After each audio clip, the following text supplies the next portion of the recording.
Meanwhile, in Washington today on Capitol Hill, Speaker Paul Ryan confirmed that the House will vote tomorrow on a bill that would require sign-off on each individual refugee from Syria or Iraq.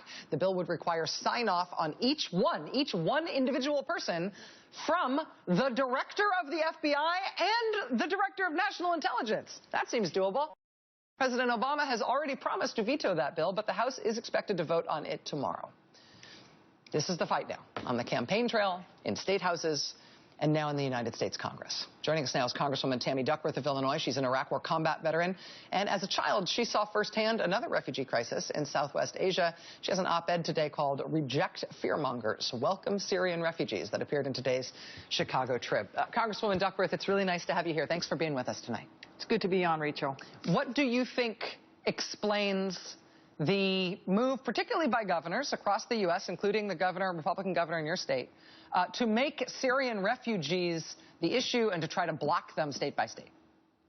Well, I don't know why they're doing it, Rachel, but here's what I do know. When we react from fear and terror, the way these governors are reacting, we have achieved the terrorists' goals. This is what they want to do. They can't beat us on a conventional battlefield, so they have to beat us somewhere else. And so when we react with terror and fear, we're doing exactly what the terrorists want us to do. This is the time for us to lead from strength, not from fear. And that's what these governors are playing to their lowest common denominator, and they're really not helping our national security. They want to help our national security, then we should actually be working towards helping the refugees get here, because I certainly don't want a whole nother generation of disaffected youth who hates America.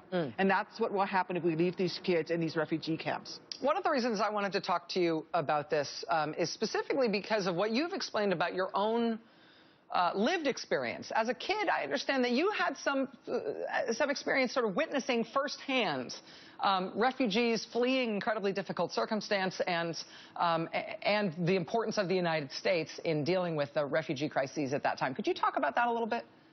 Sure, Rachel. As a child, my father worked for the United Nations development programs. I actually was living in Cambodia until 2 weeks before the Khmer Rouge took over. I remember as a child living in Thailand as my dad was trying to bring humanitarian aid to the refugee camps, as the refugees who were fleeing Laos, who were fleeing the Khmer Rouge out of Cambodia, who were fleeing Vietnam, were loading everything they had into boats and sailing on the South China Sea, seeking a better life, seeking safety. Let's not forget that these refugees are victims of torture, and they are not safe. I can't imagine, Rachel, what it must be like if my daughter Abigail turned 1 year or so today. I can't imagine having to go home today, picking up Abigail and only what I can carry, fleeing across an entire continent, and when I get to the ocean, put her, the most precious thing in my life, into a little rubber dinghy, because that's safer than where she is right now. We did the right thing by the boat people in Southeast Asia when I was a child. We could have brought in more, and we need to do the right thing here with the Syrian refugees. These are women and children and victims of torture. Are you confident with the administration's assurances that these are the most well-screened people coming into the United States by any means, and that any security concerns should be alleviated by the screening processes that are already in place? Are you reassured by those assurances from the administration?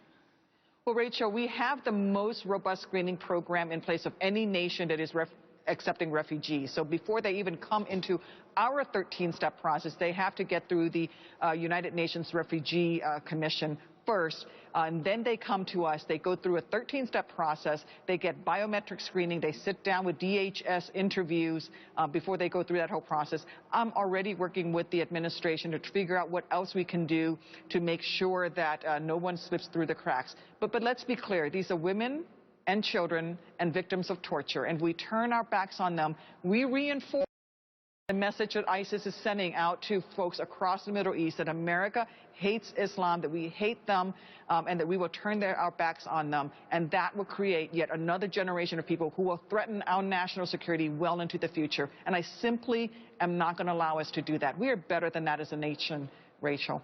Congresswoman Tammy Duckworth of Illinois, thank you very much for your time tonight, Congresswoman. It's great to have you here. Thank you.